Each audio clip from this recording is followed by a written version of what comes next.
If your company is online or if you're wanting to go online, clearly some legal precautions need to be taken.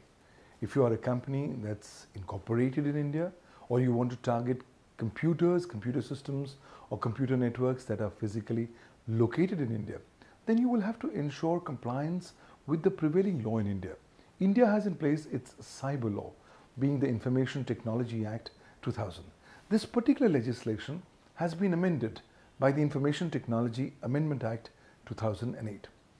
In a nutshell, what is it that a company needs to be careful of when it goes online?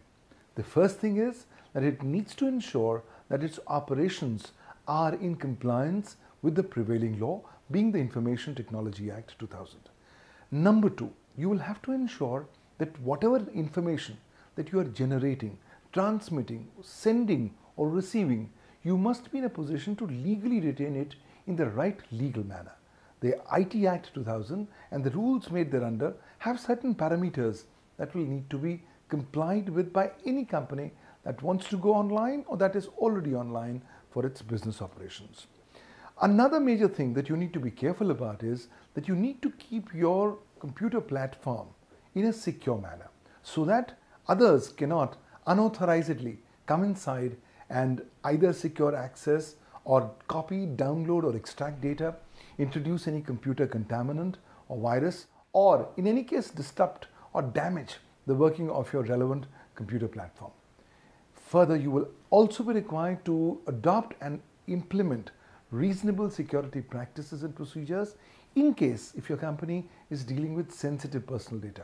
And there are large number of parameters of data which qualify as sensitive personal data, including passwords, including usernames, including bank records, credit card details, debit card details, and even details pertaining to medical records and sexual orientation.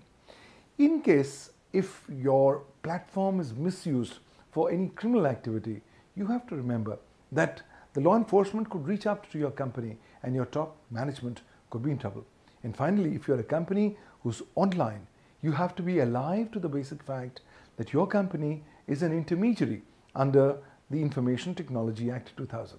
This is so because your company, when it goes online, it on behalf of another person receives, stores or transmits any particular data or provides a service with respect to the said data. And if you're an intermediary, under Section 79 of the IT Act, you are required to ensure and exercise due diligence while you discharge your obligations under the law. Further, you have to also comply with the various rules and regulations made in India under the Indian Information Technology Act 2000. These also include the Information Technology Rules 2011. These are, in a nutshell, the various things that you need to be careful about when your company goes online or if your company is online. If you're not careful, you could potentially learn the hard way. You could realize that your company could be sued for damages by way of compensation up to 50 million rupees in Sections 43 of the IT Act. In addition, any criminal activity done through your company's network could expose the top management of the company to potential legal consequences. Thus, any company which is either online or which is about to go online must exercise due diligence and ensure that it complies with the relevant parameters of prevailing law in India.